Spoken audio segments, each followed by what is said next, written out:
Hello, everyone, and welcome to Bet the Edge. Thanks for watching on our NBC Sports YouTube channel. It's Drew and Vaughn. That means it's a Thursday. And fun fact, first Thursday of 2024, baby. We're breaking down the Natty, Drew. Washington versus my Michigan Wolverines. Go Blue. We're also talking some NFL. It's Steelers at Ravens on Saturday, Eagles at Giants on Sunday. Two big games worth breaking down. I need your opinion on my survivor pool pick later in the show. And we're also going to talk about conference future odds in the NFL because I see some plus 350s, plus 400, plus 550s floating around. I'm like, you know who I need to talk to? The well capper. So how was your How was your holidays, man? Merry Christmas. It was Happy great, man. holidays. Yeah, Dude. the college bowls ended with an absolute exclamation point. Yeah. NFL was a disaster, but that's okay. Not going to win any millions in contests, but that's okay. We'll come back next year. No, it was a lovely time. Got to spend good amount of time with my folks, my brother, his family. Did some traveling on the East Coast. Got back safely, no issues. First time forever. I feel like there was no weather impacting travel, no delays. It was just smooth sailing. So had good travel karma, and then New Year's Day bowl games were just flat out awesome. The appetizer of the morning games, all three went my way. And then, of course, Big Blue comes through, and Washington too. That was quite a fun set of outcomes. Yeah, no, I actually love the games too. I had a great finish to the night. LSU first half got me, but I came back with LSU full game. I live bet them because I thought that was going to go their way. Sneaked in that Iowa under 35, Drew. Jesus.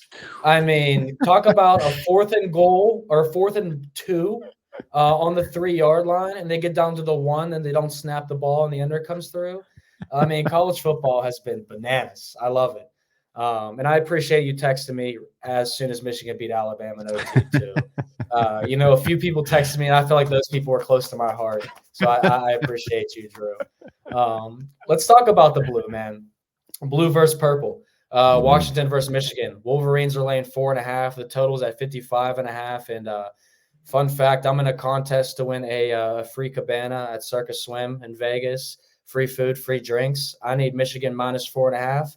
But what I really need to win the contest, Drew, is the over 55.5. And I like that bet a lot because I think Michigan is scoring at least 4 touchdowns in this game. And I think Washington, best offense by far Michigan has seen all season. So Michael Penix's going to have some fun out there too.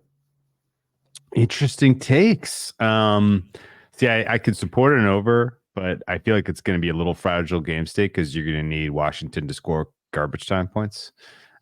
Because I think as you line up and just go, this is pretty clear advantage Michigan for me, at least on both sides of the ball.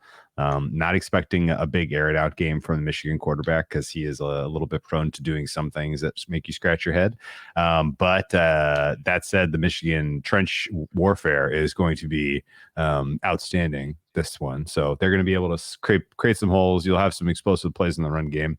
And I think Michigan's going to be able to march and score.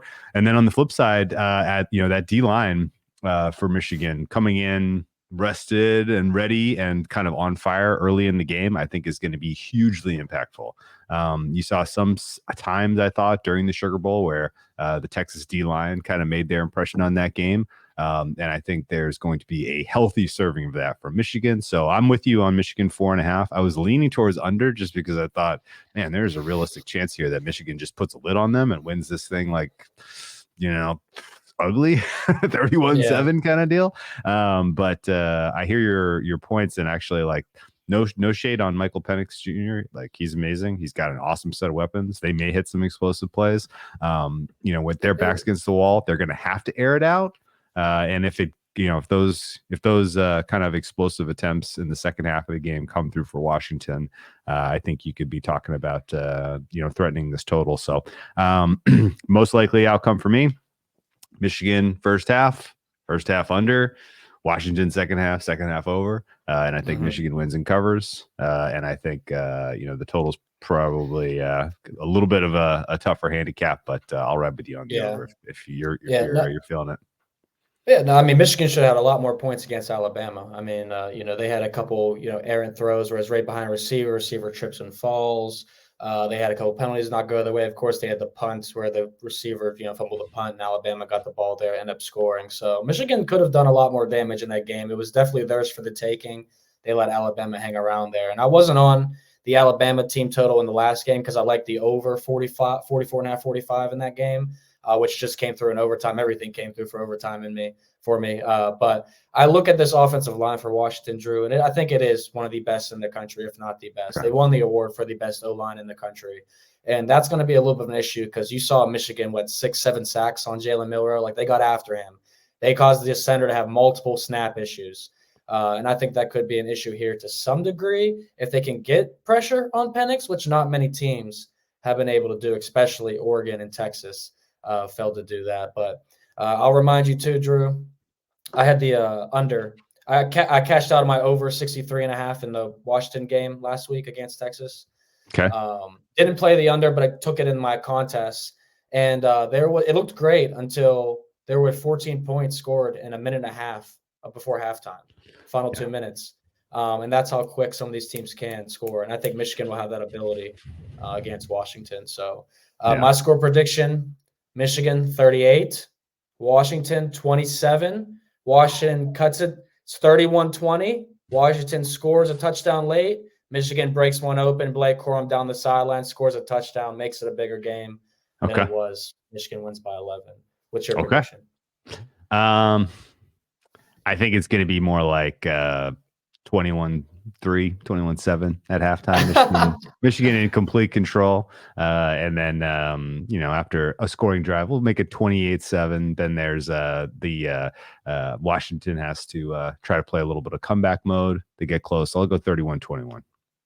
31-21. All right. So slightly hitting the under for you, which, I could see why. But it's going to be a great game. It's going to be a great cap to the season. So hopefully everyone's tailed along all season for college football, made some money, and we'll have one last show Monday morning before the game. So check that out Monday at 1 p.m. But we also have a big doubleheader, Drew, in college basketball. You don't want to miss this doubleheader, Big Ten basketball in the Great Lakes State this Thursday, baby. The action starts with Penn State takes on Michigan State at 6:30 p.m. Eastern, followed by a nightcap of Minnesota at Michigan. Go Blue at 9 p.m. Eastern. Both matchups can be found exclusively on Peacock. Two great college basketball games. Got back into the college basketball caps myself. Now that the calendar has flipped and college football is about to be over. So excited to bring college basketball and NBA to the show, Drew, here on Thursdays moving forward. But we still have Thursday. We still have football to cover. No Thursday night football, but we have Saturday and Sunday football. Steelers at Ravens is where we'll start. My Pittsburgh Steelers, I don't love them. I still don't love them after the last 4 or 5 weeks. They're laying 3.5, Drew, at Baltimore, over under 36.5. Baltimore's likely going to rest a lot of players, right? That's the assumption here. Well, certainly Lamar. We've seen the last of Lamar Jackson in the regular season. This is now the Tyler Huntley show. And for those reasons, the market is not interested in Ravens at all. Ravens, by all accounts, at least from Harbaugh today, has said only Worley is a scratch. He thinks the rest of the guys are going to have a chance to play, if not a full game, at least go for, get their legs under him for a quarter or a half. We'll see. Steelers are going with Kenny Oh, what? No, Kenny Pickett has been he has been scratched. This is now the Mason Rudolph show. Amazing that the Kenny Pickett has basically been a healthy scratch now in 2 weeks, or at least has been devoted to second unit behind Mason Rudolph. But Mason Rudolph's been playing fine. He got Mike Tomlin to his 90th consecutive winning season or whatever it is. And so he earned the starting job in week 18.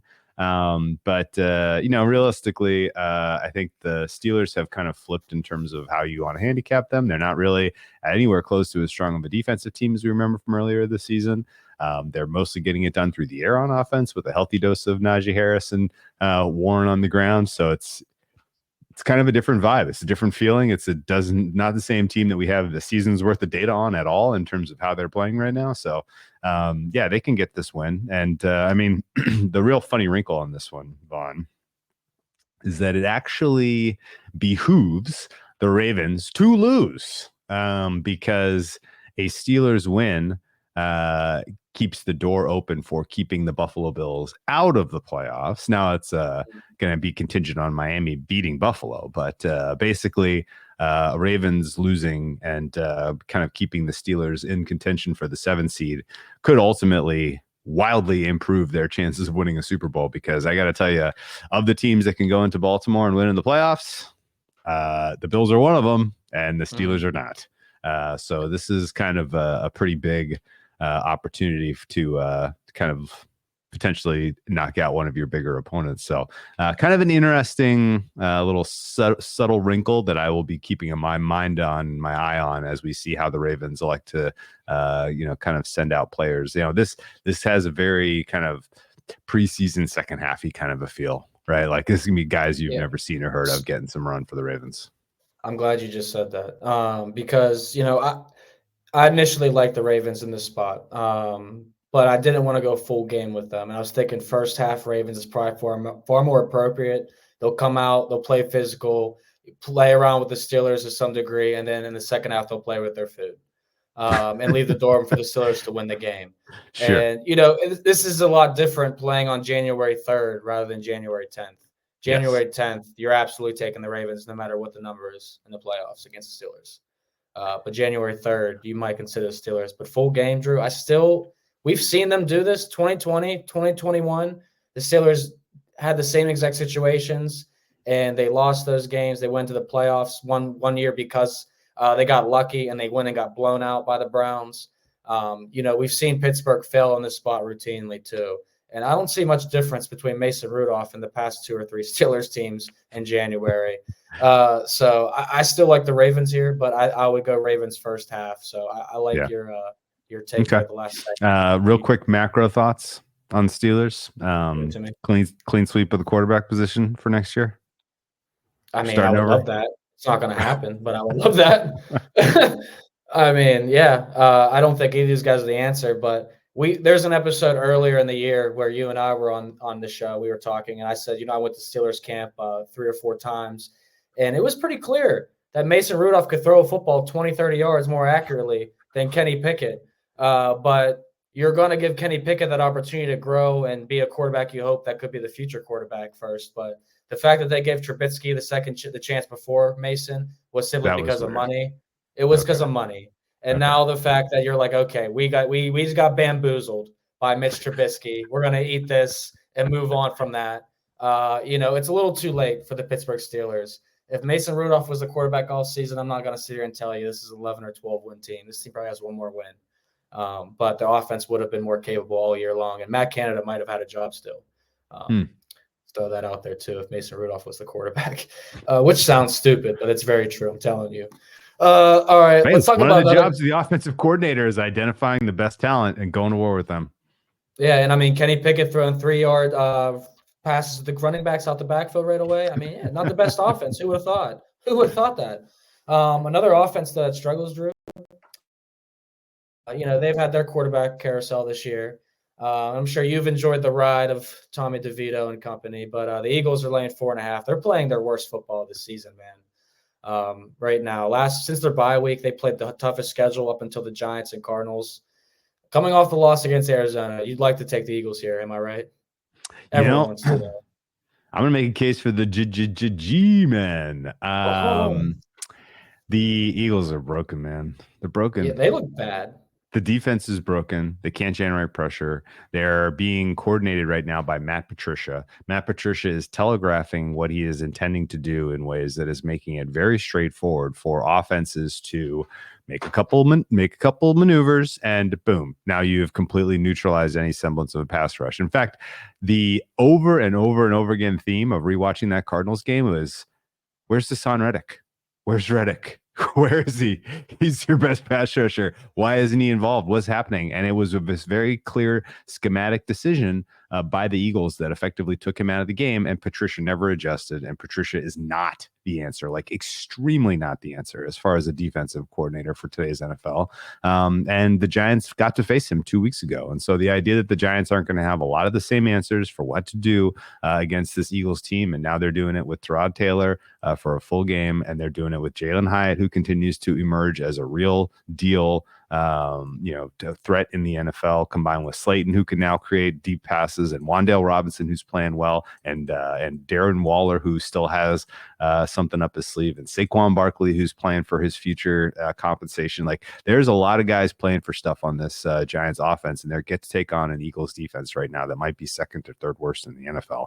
And that's a problem because the Eagles are on the road here. The Eagles aren't playing for anything, and the Eagles might check the scoreboard at halftime and see that the Cowboys have put up a 21 spot on the Commanders in the first half, and that game is effectively over, and the Eagles are locked into the 5, at which point why you would put any of your guys in harm's way in the second half is beyond me. So there are definitely kind of complications to this handicap in terms of speculating about what the coaches will do for the second half that make it more inclined to take the Giants, not just plus the points, but take them on the money line. I bet some Giants plus 210. And I think you can still get I can still get that price around, which is surprising to me because I think there's a realistic chance here that the Eagles are really kind of checked out, not just on this game, but have to kind of do a hard reset before they get to, playoff football. So, Eagles need a break. Eagles need a rest. Eagles need to get some guys healthy, and they're not playing good football. So all reasons, in my opinion, to look Giants here. And ultimately, if the Eagles offense does what they did in the first half against the Cardinals, like I and maybe I'm a prisoner of like recency bias. I laid it with the Eagles, man. And the fact that they had a comfortable cover in hand going into halftime at home against a team that's playing for nothing, and then you cough that up, it was like, what is happening? What has happened? How do we get here? How do we fix this? And I don't know if Sirianni has the answers. These guys just look like they need to completely reset personnel on the defensive side and get Matt Patricia the heck out of there. So, all kind of reasons for me to have doubts about the Eagles right now. It's 2 straight weeks the Eagles have had covers in hand, and they've blown them. I mean, on Christmas against the Giants, I told you I took them in my survivor pool, and I'm still sitting there sweating on Christmas with my family, and I'm like, are they really going to let the Giants hang around and win this game? Like, you can't be serious. And the same thing with the Cardinals, but it flip-flopped to where now I want the Eagles to lose, Drew, against the Cardinals. So I'm over here rooting for the Cardinals, and I'm excited. But then the Giants, could have knocked out 32% of the field last week against the Rams, and they didn't do it. So I really have hard feelings against the Giants with my recency bias right now. And they helped me the week prior. But honestly, I'm with you because this is a situation where, I spoke to a few people that are not sharps or do this for a living by any means, but all of them were saying, oh, the Giants are going to lose just for draft position. And I'm like, I don't think the Giants are. They've been playing their best football, playing competitive, and they want to end the season on a high note. And for them being the Eagles would make their season right now. Like, that would be a nice cap to their season. Super Bowl. And for the Eagles 0-5 in the last 5 games, 1-4 straight up, literally playing the worst football. And I saw another place, an odds maker said, if it's Eagles at Bucks in the first round, the Bucks are going to open as a 1-point favorite. That sounds right to me. And I was mind blown. The fact that you agree with that, I was going to ask you, blows my mind. That's how bad the Eagles are playing right now. Yeah, I mean, a ton of it is health. Like, if Darius Slay comes back, if they're at full strength on the offensive line, if Devontae Smith is fully practicing, my opinion of the team is a little bit different. They've been bitten by the injury bug combined with just performing very, very, very poorly on defense. And the defensive performance are tricky because some of it is personnel. Some of it is there's tape on how to beat these guys. But a lot of it is scheme and Matt Patricia being a little bit of kind of an easy book to read. The book is out on Matt Patricia. People know how to beat this defense. So that's spooky. And it kind of has me doubting that the Eagles are going to be able to find a way to right the ship this year, even though like there are clearly aspects about this Philly team that I still like. I like Jalen Hurts. I like that they have playoff experience. I like that they have a dynamic set of wide receivers in Smith when healthy, and AJ Brown, who's top 5 clearly, and Dallas Goedert's back, so you have a weapon at the tight end position to help diversify things. Your running attack is fine. Your offensive line is amazing. Your head coach makes great in-game decisions about offensive things. The problem is, if you can't put away, a 14-point lead, what are we doing here, guys? Yeah. I agree, man. I like all the things you said because it's so hard for me not to sit here and say, man, if the Eagles are +1 or pick them against the Bucks, I'm hammering the Eagles. Like I am absolutely taking that Eagles team, even in their bad form, against Baker Mayfield and the Bucks. But would I be shocked if the Bucks kick a game-winning field goal to beat the Eagles 30-27? Not at all. So I just don't like this current form for the Eagles. So I'm with you, Drew. I would take the Giants here. I think the Giants want to play the spoiler rule, and you got to find those little rivalries where teams really want to ruin seasons. I don't think the Ravens care as much about beating the Steelers as the Giants do compared to the Eagles, but we'll see on Saturday and Sunday, my friend. We'll also be seeing pretty soon some PGA Tour. You ready for that, Drew? Oh, yeah. Yeah.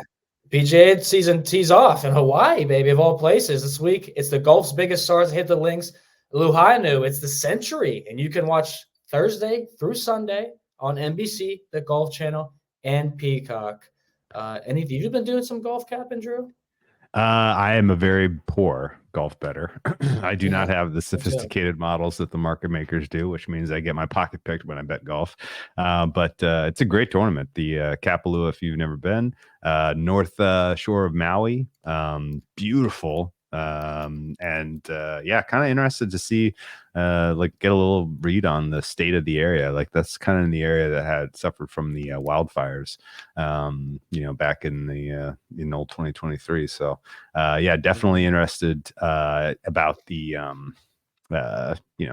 just how Maui's recovering. Yeah, it'll be certainly interesting to see. And old 2023, Drew, something you said there, man, so long ago, right? Back in the day. You Yeah, remember back in the day? yeah, a lot of time has passed. I was in an Uber today, and the guy was telling me, "Man, hasn't time flown by?" I'm like, "We're gonna have this conversation." But let's talk about AFC. I've been trying to figure out who I want to bet because Drew, I missed my Sure. my claim to fame. All right, Sure. the Michigan Wolverines are my team all year. I missed the Of course. future. Harbaugh, Michigan Ravens. Oh What was no. I thinking? But now I think all the values on the Chiefs at 4-1, man. They're a pretty healthy football team, but they're also not playing the best football. Yeah, it's a big price though, and you're right. So we are at the stage of futures markets where price is everything.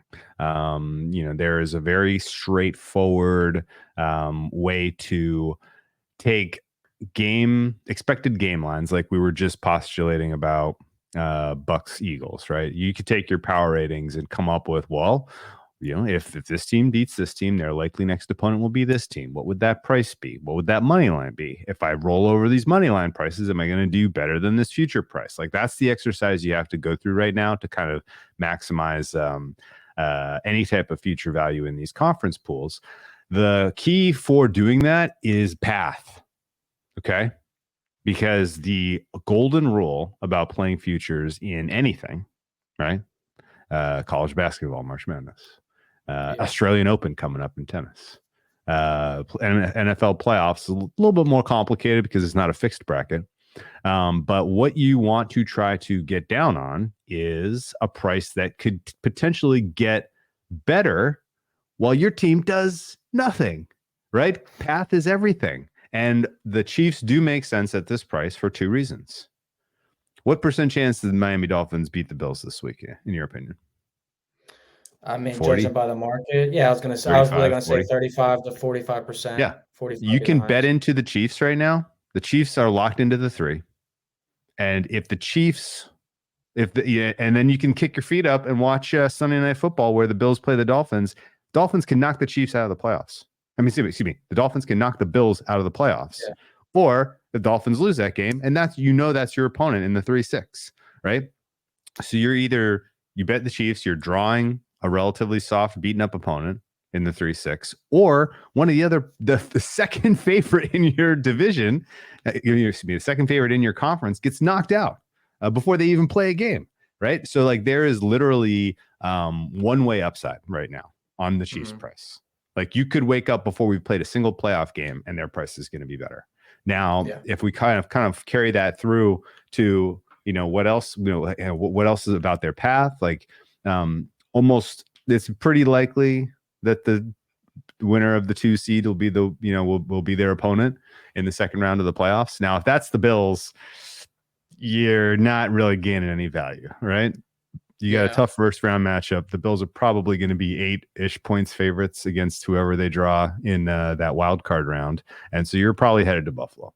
But the bullies in the AFC are the Ravens. And for whatever it's worth, you don't have to play the Ravens until you get to the AFC Championship game, right? So that being a little bit removed is, I think, a good thing as well, because if you have a Chiefs future, number one, you're rooting for Miami to beat Buffalo, 40% chance that happens, and then bang, you've got equity, right? Number two, you don't have to go to play the Ravens until the AFC Championship game, and they could draw the Browns, lose, and then all of a sudden you're hosting the AFC Championship game, and plus 400 is now minus 180 or something like that. So, there's definitely a pretty clear advantage, in my opinion, to betting Chiefs now. Just as I can be dead wrong, and this still could make me money, right? like it doesn't kind of doesn't matter how well they're playing. Like, that is probably going to get shorter, and you don't have to do anything about it, which I tend to find as sort of the most appealing way to bet these markets. So among those AFC teams, like, it's more fun to sit here and pretend like you're looking at a crystal ball and like, it's the Browns this year. Right? I'm going to take the Browns, right? Like, that's more fun. But the reality is, like, you got to play this more in the context of these. It's relatively well known. These prices are there's good price discovery at this point. And realistically, like, if you're making a bet now, you need to have a plan. Like, you got to have a get out of jail plan at this point if you're going to make a bet on something like this. And honestly, for the Chiefs, like, if you go down swinging with the best quarterback in the NFL at 4-1, I don't think you're going to be like, well, that was a stupid bet. I backed Pat Mahomes.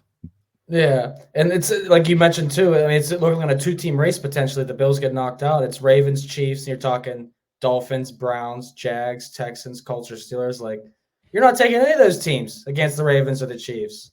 I mean, that's right.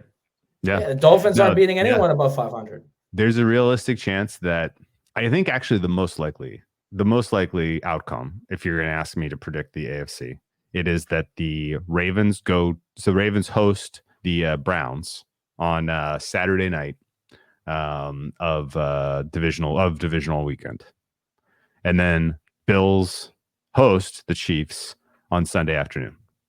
Okay, that's probably how this goes. In that scenario, you Browns can go to Baltimore and win. That defense is good enough. We know it. Like, Flacco back in Balto in primetime. Ooh, that'd be wild. That'd just be cool in general. This is a revenge tour for this man. He's falling asleep on the sidelines. But I mean, like, realistically, like, you're pulling for the Browns to knock the Ravens off in round 2. And at that case, you're literally sitting down Sunday night. You have 4-1 in pocket, and you're like, this is the AFC Championship game.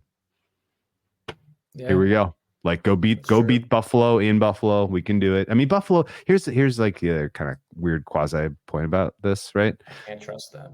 Buffalo scare you? Yeah. Does Buffalo scare you at all?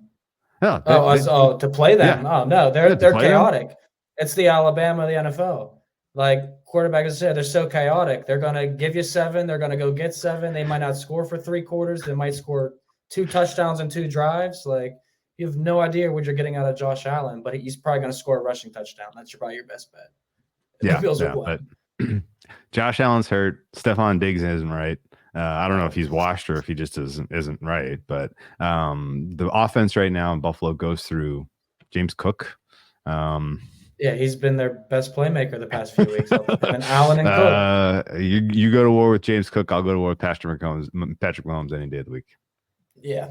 No, I agree with you. And I'm glad that we're on the same page here with the Chiefs, because I feel like the Ravens price has been past. The best price you could have got has been long gone here. The Bills scares me at this price, considering they could get knocked out of the playoffs before even placing a plus 350. And Miami not beating teams above 500. And you may love Joe Flacco, Drew, but I'm going to pass on that man and spend my money elsewhere.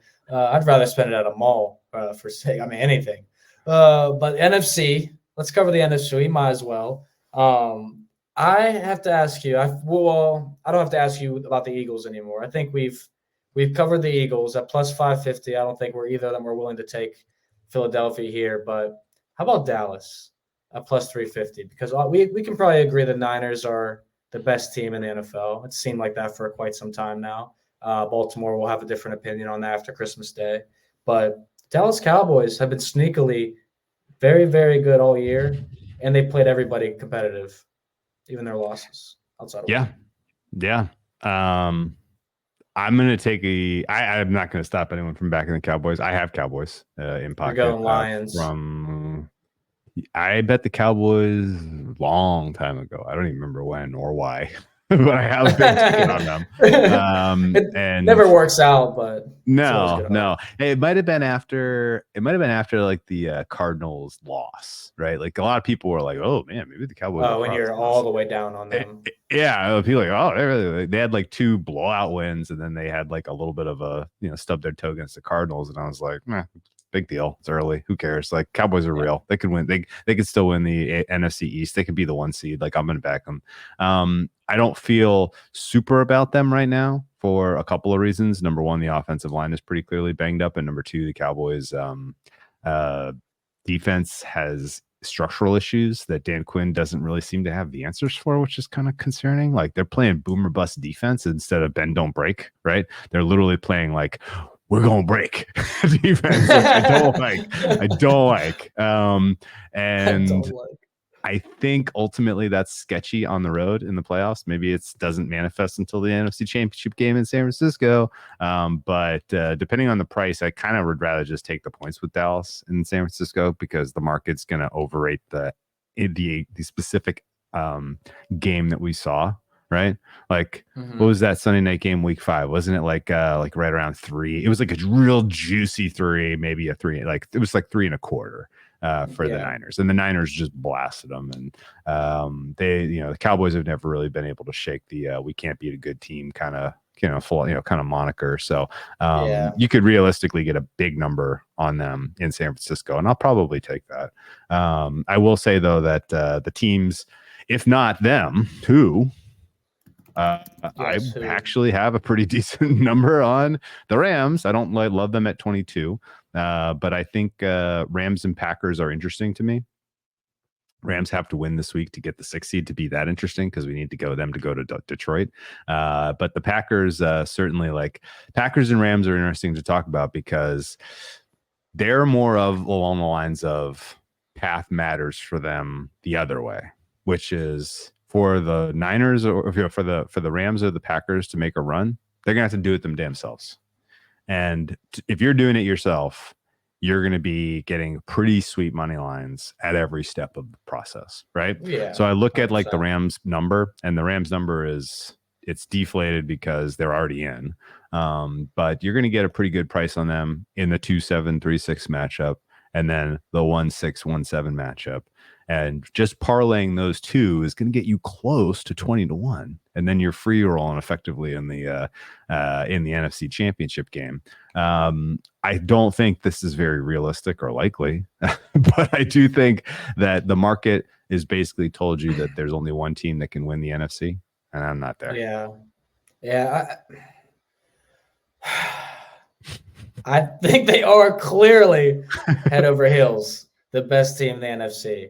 Sure. But I mean, we've mentioned this with Georgia beginning of the year. We mentioned it last week. Like taking the field is always a pretty solid bet because you're taking, 5-6 other teams to potentially knock off or just make it over one other team. But I'll say this: the Niners last year, Drew, they played the Cowboys in the postseason. They won that game 19-12. That was a slugfest, ugly game. Don't think the Niners would want to see the Cowboys again. It's 2 back-to-back years in the playoffs. A lot of motivation for Dallas on that end too. So I just don't think I can't get down with the Packers, the Bucks, the Saints, none of these teams. And the Rams could beat the Lions. If the Rams get a matchup with the Lions, Matthew Stafford in Detroit, sign me up. Yeah. Narrative, sign me up. But, yeah. We're not that far away from a couple years ago where Aaron Rodgers was the clear MVP. The Packers were the clear number 1 seed in the NFC. the road goes through Green Bay in January. Good luck, everyone. Well, Niners win as a 6 seed. They went in there and they punched them in the mouth. Like, these kind of outcomes happen. There is no super teams in the NFL these days. There's no super quarterbacks in the NFL these days. And, if you want me to come up with 10 reasons why the Niners are susceptible, we could do it. Like, Kyle Shanahan makes, kind of bad in-game decisions sometimes. He doesn't have the aggressiveness in playoff settings. We know this. Like, there's countless examples now.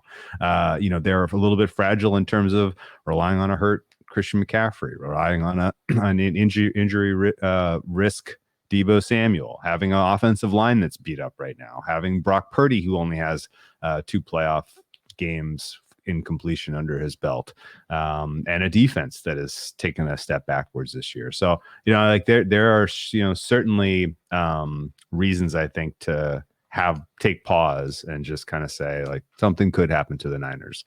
Do they deserve to be the most likely by market? Without question, yes. They're the best team. They're the best offense. They have more ways they can beat you than anyone else. They have less flaws, but they're not flawless. Just want to point to the viewers, that was only 9 reasons why Niners. Not 10. No, I'm just kidding. Home field advantage isn't very good in the Bay. Home field advantage isn't very good there. There you go. Yeah. Applaud. I love that. I'm impressed, Drew. I think that's a phenomenal cap, and I agree. I would take the field in the NFC. I think the value is on the Chiefs in the AFC. I feel like I got more intelligent today. I learned something, and I have things to look forward to now. Next 2 weeks of the NFL, betting wise, and trying to plan out how to free roll a couple of things. So thank you, and I hope all the listeners are saying the same exact thing. And something we touched on is bragging rights in the AFC East, my friend. The playoff positioning is going to be on the line on Sunday Night Football. It's Josh Allen and the Bills traveling to South Beach for a battle with Tyreek Hill and the Dolphins. The winner claims home field advantage in the postseason next weekend. So coverage of that Week 18 matchup begins at 7 p.m. Eastern, only on NBC and Peacock. Bills, Dolphins. Bills are laying 3 points and got the edge in the futures market, laying 160, AFC East champion, on plus 350 when the AFC. We don't like it, though. That's what me and Drew and I said. But it's time to make money. Favorite bet of the show, Drew? What are you thinking? Okay, I'm going to go back to the national championship game. Let's go. And I'm gonna pull out a first half bet for you. We're going to take Michigan -3 in the first half. I think that the big boys in the trenches for both sides for Michigan at full strength early in this game are going to be the difference. And I think they can take a lead into halftime and hopefully hold on for dear life. Yeah, I like that a lot. I think Michigan finally has got that stench of not winning a college football playoff game off of them. Jim Harbaugh's bowl record was certainly not impressive. 2-7 entering that game. And, they got off to – they never led in the college football playoff also, Drew, in the 2 games they did play. So that was huge for them to go ahead and get that lead second, third quarter against Alabama. So, I think they get off to a good start. Love that play. Michigan full game -4.5 is mine, and the over 55.5. I love both bets equally, to be honest with you. I would say if you have a college football player prop market, best bet is Blake Corum rushing yards. Take the over, ladder it up to whatever you can get, 125, 150. And if you have touchdown props, 2 touchdowns is probably a good play from Blake Corum. You're going to be getting Christian McCaffrey, Derrick Henry prices, but he is going to score probably multiple touchdowns and be, I think, the MVP of the national championship. Is there a market up for that yet? I haven't got one in Pennsylvania because my state sucks. But I was going to text Brad and the boys and see what they think. Yeah, they would have one. But I think Blake Corum is your MVP bet for Michigan. Obviously, if you're rooting for Washington, Michael Penix Jr. would be the clear play there for the Huskies. Do you have any opinion on that, Drew, before we get out of here? I like Corum because I think it's going to go to the winning team. And I think he's the most likely winner. I was surprised. Yeah, I guess I was a little surprised. They gave offensive player of the Rose Bowl to JJ over Corum, but I don't know. I don't think you want JJ testing this secondary. I think there's a little bit too good a coverage, too narrow windows, too much likelihood of a turnover. And I think you see a little bit more conservatism out of the offense for Michigan. And I think you lean on your strength, which is your O-line. So yeah, I would agree with you on quorum for most outstanding player in the national championship game.